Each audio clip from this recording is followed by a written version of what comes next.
Hello friends, good morning. हम UV spectroscopy पढ़ रहे थे।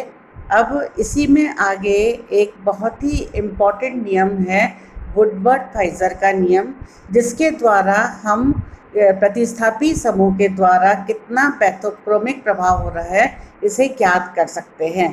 तो हमारा प्रश्न आज का है, वुडवर्ड-फाइजर नियम क्या है? इसके आधार पर विभिन्न यौगिकों के लिए लैम्डा मैक्स ज्ञात कीजिए। 1,3-ब्यूटाडाइन पर विभिन्न एल्किल प्रतिस्थापियों का पैथोक्रोमिक शिफ्ट कितना होना चाहिए, इसके लिए वुडवर्ड-फाइजर ने एक नियम दिया जिसे हम वुडवर्ड-फाइजर का नियम कहते हैं। इस नियम के आधार पर किसी भी डाई या पॉलीईन के लिए लैम्डा मैक्स ज्ञात किया जा सकता है, और इस नियम के अनुसार इसमें कई सारे समूह आएंगे जिसके पैथोक्रोमिक प्रभाव दर्शाते हैं। जैसे पहला पॉइंट आप नोट करिए, मैंने डायग्राम्स में दे रखा है, आपको चित्र में देखिए। पहला पॉइंट जो है कि जब एक सिंपल 1,3-ब्यूटाडाइन है तो अवशोषण के लिए मूल मान जो होगा 217 nm 217 nm है। अब जैसे आप वापस देखिए डायग्राम में ही, आप देखिए फर्स्ट पॉइंट में 1,3-ब्यूटाडाइन लिया है तो इसका मूल मान 217 nm है, तो इसका लैम्डा मैक्स जो है वो 217 nm होगा। सेकेंड पॉइंट देखिए, प्रत्येक एल्किल समूह के लिए हम 5 nm जोड़ते हैं। अब हमारे पास सिंपल ब्यूटाडाइन है और अगर हमने एल्किल समूह में जोड़ा है तो प्रत्येक एल्किल जो है आपका 5 nm होगा। पॉइंट नंबर 2 में देखेंगे, हमने 2 मैथिल समूह जोड़े हैं तो यौगिक के लिए मूल मान तो हो गया इसका 217 nm, 2 मैथिल समूह का हो गया 5 × 2 10, तो टोटल हो गया आपका 217 + 10 यानी 227 227 nm। ठीक है, नेक्स्ट पॉइंट देखिए, थर्ड पॉइंट, समवलयाकार संयुग्मित द्विबंध यानी कि होमो एन्युलर कॉन्जुगेटेड डबल बॉन्ड, या इसे हम समडाइन भी कहते हैं। तो समडाइन का मूल मान होता है 253 nm 253 nm। अब समडाइन हम कैसे देखेंगे? 2 तरीके से हम इसको देख सकते हैं। आपकी जब एक ही वलय के अंदर डाइन है ना, डबल बॉन्ड जो है जब एक ही वलय के अंदर है तो उसे हम समडाइन कहते हैं। अगर हमने 2 रिंग्स भी जोड़ी हुई है लेकिन अगर डबल बॉन्ड जो है एक ही वलय के अंदर आ रहा है तो इसे हम समडाइन कहेंगे और इसका मूल मान होगा 253 nm। नेक्स्ट फोर्थ पॉइंट देखिए आप, विषम वलयाकार संयुग्मित डाइन हीट्रो एन्युलर कॉन्जुगेटेड, या इसे हम आसान तरीके से विषम डाइन भी कहेंगे। इसका मूल मान होता है 214 nm। अब विषम डाइन का मतलब है कि 2 अलग वलय के अंदर डाइन प्राप्त होना। तो आप देखिए, मैंने 2 डायग्राम्स लिए हैं और इसमें हम दोनों में अलग अलग, दोनों वलय के अंदर मिला के डाइन आ रही है, तो इसे हम विषम डाइन कहेंगे। 5वां पॉइंट लीजिए अब आप। 5वां पॉइंट है आपका बाह्य चक्रीय संयुग्मित द्विबंध। बाह्य चक्रीय संयुग्मित द्विबंध एक्सोसाइक्लिक डबल बॉन्ड के लिए 5 nm जोड़ते हैं। इसका क्या मतलब है? आपकी एक रिंग है, उसमें एक डबल बॉन्ड आ रहा है और एक डबल बॉन्ड रिंग के बाहर आ रहा है, उसे हम एक्सोसाइक्लिक कहेंगे और एक्सोसाइक्लिक के लिए 5 जोड़ेंगे। अब आप वापस से देखिए, आपका पॉइंट नंबर 5, मैंने 2 संरचनाएं बनाई है। इसमें एक में एक रिंग है और उसमें एक डबल बॉन्ड है और एक डबल बॉन्ड बाहर लगा है।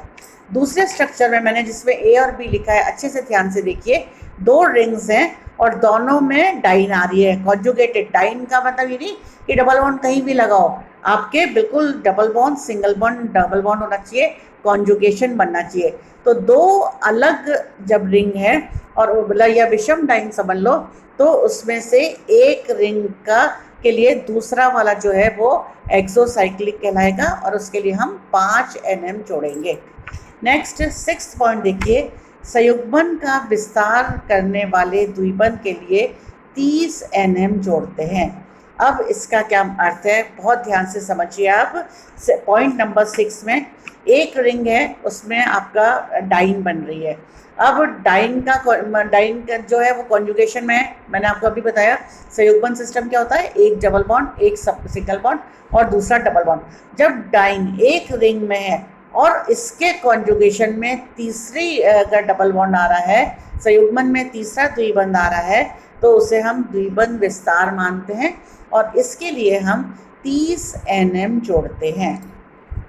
पॉइंट नंबर 7, इसके अतिरिक्त यदि OR समूह है तो उसके लिए हम 6 नंबर जोड़ेंगे। अगर SR समूह है तो हम 30 नंबर जोड़ेंगे। अगर हमारा OAC समूह है तो उसके लिए हमें कोई नंबर जोड़ने की आवश्यकता नहीं है। अगर NR2 है, एल्किल अमीन है, डायल्किल अमीन, उसके लिए हम 60 नंबर जोड़ेंगे। अगर हेलोजन जुड़ा हुआ है, ClBr जुड़ा है, तो 5 नंबर, और अमीन्स के लिए हम 60 नंबर पैथोक्रोमिक इफेक्ट में जोड़ेंगे। तो ये हमने सारे पॉइंट्स डिस्कस किए किस तरह से करते हैं। अब हम एक एक एग्जाम्पल लेते हैं।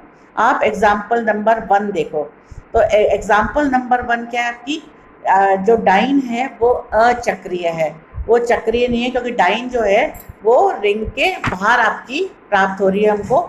इसके लिए हम इसका मान कितना लेंगे, 217 NM। मैंने बताया था आपको कि अगर अचक्रीय है या सिंगल आपका डाइन है, संयुग्मित डाइन, तो उसको हम 217 NM नंबर देंगे।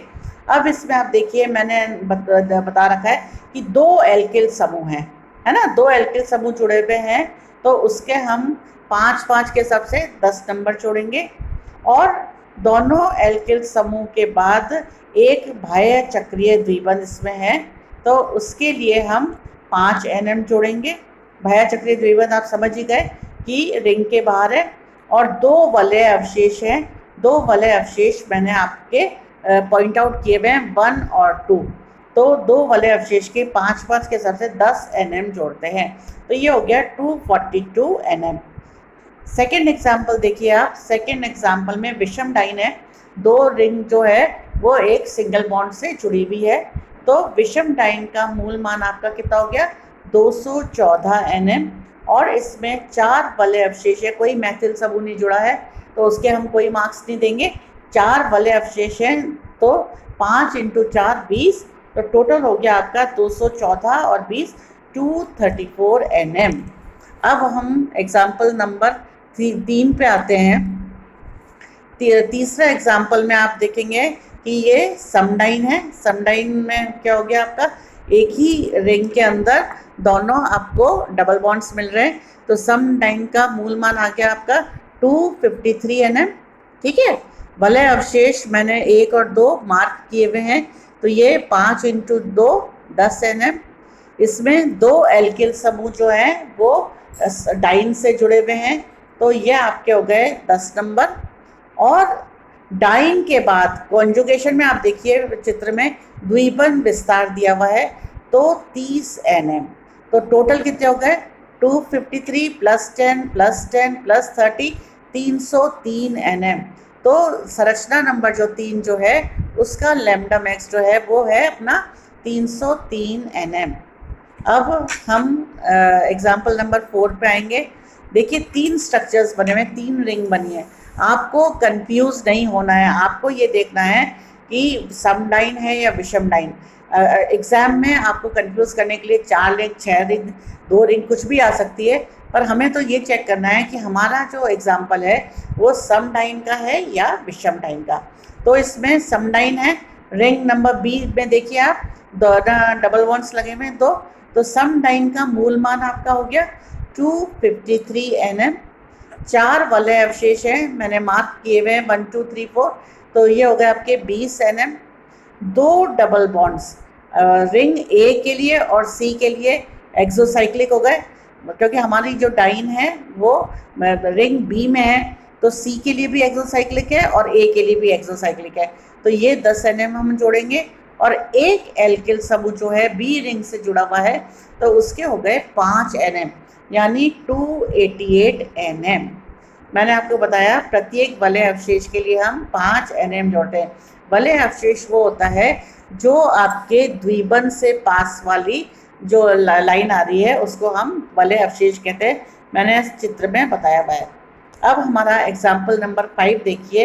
ये विषम डाइन है क्योंकि दो अलग अलग रिंग्स में डबल बॉन्ड आ रहे हैं। तो ये हो गया हमारा 214 Nm। इसमें 3 वलय अवशेष हैं A, B, C मैंने दिखा रखे हैं। वो हो गए आपके 15 Nm। बाह्य चक्रीय द्विबंध, अब हम किसी भी एक रिंग को मान लेते हैं मेन, तो दूसरा वाला जो उसके दूसरी रिंग का जो डबल बॉन्ड है वो एक्सोसाइक्लिक हो गया, तो 5 Nm। इस प्रकार ये 234 Nm होता है। नेक्स्ट एग्जाम्पल हम देखेंगे। छठा एग्जाम्पल आप देखिए चित्र में। मूल मान वही क्योंकि समडाइन है 252, दो वलय अवशेष हैं 10 और एल्किल समूह के 5, तो टोटल हो गए 268। सातवां जो है वो समडाइन है 253, उसका मूल मान हो गया रिंग जो बीच वाली रिंग है, और 5 वलय अवशेष है, तो 5 वलय अवशेष 5 × 5 25, और आपका एक एल्किल समूह 5 का। अब आप देखिए कि जो बीच वाली रिंग है इससे ऊपर वाली रिंग में एक डबल बॉन्ड और आ रहा है जो कि द्विबंध विस्तार दे रहा है, तो इसको हम 30 करेंगे और उसके कारण एक हमारा एक्सोसाइक्लिक हो जाएगा 5 Nm का, तो टोटल हो गया हमारा 318। अब आप ध्यान से देखिए एग्जाम्पल नंबर 8 में कोई भी संयुग्मन नहीं है, दो डबल बॉन्ड्स हैं। 8 नंबर का एग्जाम्पल देखिए अच्छी तरह, इसमें कोई द्विबंध 2 हैं, डाइन है, लेकिन वो कॉन्जुगेटेड डाइन नहीं है, इसलिए कोई बैथोक्रोमिक इफेक्ट नहीं होगा। अब एग्जाम्पल नंबर 9 आसान है। सम डाइन के 253, दो वलय अवशेष के 10 नंबर और 2 एल्किल समूह के, टोटल 273। 10वां एग्जाम्पल आप निकालो, आप अपने आप करो। 10वां एग्जाम्पल, 11वां और 12वां ये मैंने दे रखा है, इनको अच्छे से देखिए आप और खुद करने की कोशिश करिए। नेक्स्ट हमारा हम लेंगे कॉन्जुगेटेड एनॉन्स।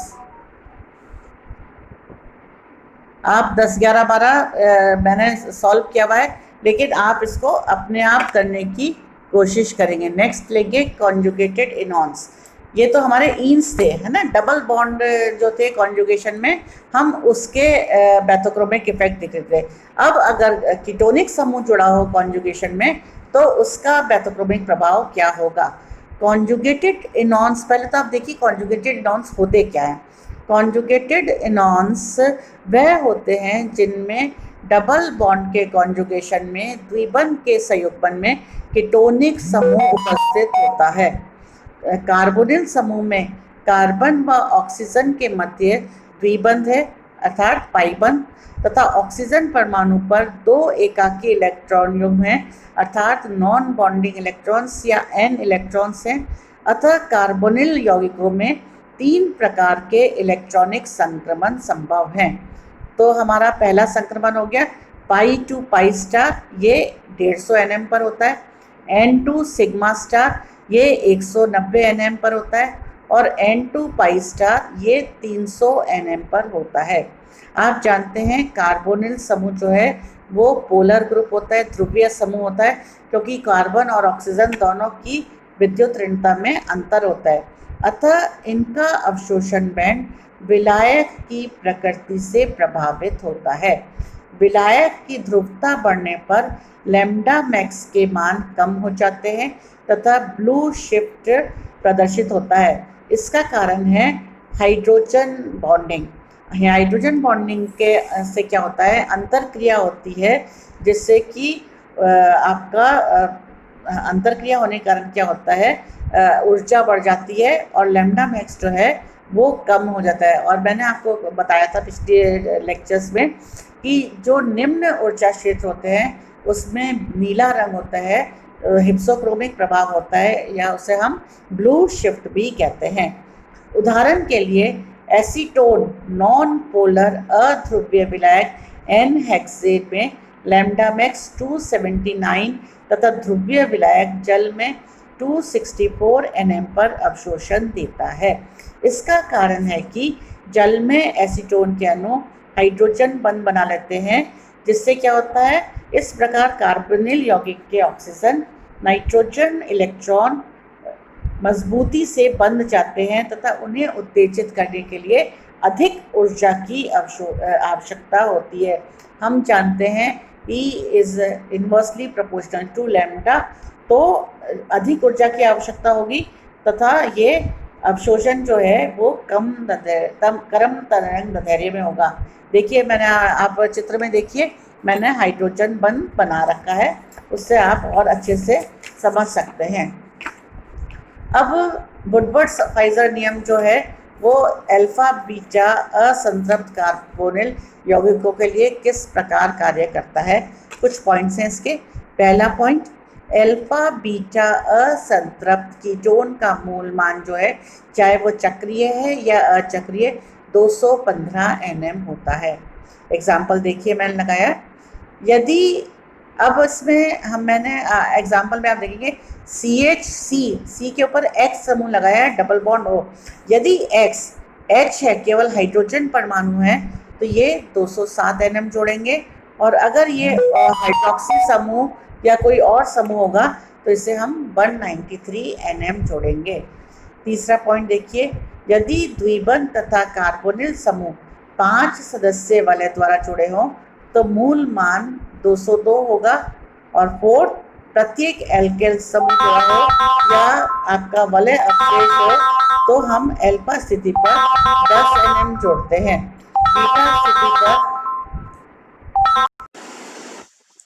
बीटा स्थिति पर हम इसको 12 nm जोड़ते हैं, और अगर गामा स्थिति हो तो इसे 18 nm जोड़ते हैं। अब आप नेक्स्ट में मैंने कुछ एग्जांपल्स दिए हुए हैं, आप देखिए। पहला फर्स्ट एग्जांपल में basic value for 5 membered ring 202 nm, alpha residue 10 nm, beta residue 12 nm, तो ये हो गया आपका 224 nm। सेकेंड एग्जांपल देखेंगे हम कीटोनिक ग्रुप के लिए। Basic value for ketonic ring हो गई आपकी 215 nm, 1 double bond extended conjugation हो गया आपका 30 nm, 1 डबल बॉन्ड एक्सोसाइक्लिक हो गया आपका 5 nm, और बी रिंग का 12 nm, और गामा के लिए हम 18 जोड़ेंगे, तो इस तरह से आपका लैम्डा मैक्स हो गया 298 nm। और लास्ट एग्जांपल है आपका basic value for ketonic ring 215 nm, 1 double bond extending conjugation 30 nm, 1 homoannular diene component 39 nm, alpha ring 10, gamma ring 18, और 1 double bond exocyclic to ring भी 5 nm। तो इस प्रकार ये टोटल हो जाएगा अपना 317 nm। तो वुडवर्ड-फाइजर के नियम के द्वारा हम कितना बैथोक्रोमिक प्रभाव ईन्स और इनॉन्स में हो रहा है ये ज्ञात कर सकते हैं। थैंक यू, धन्यवाद।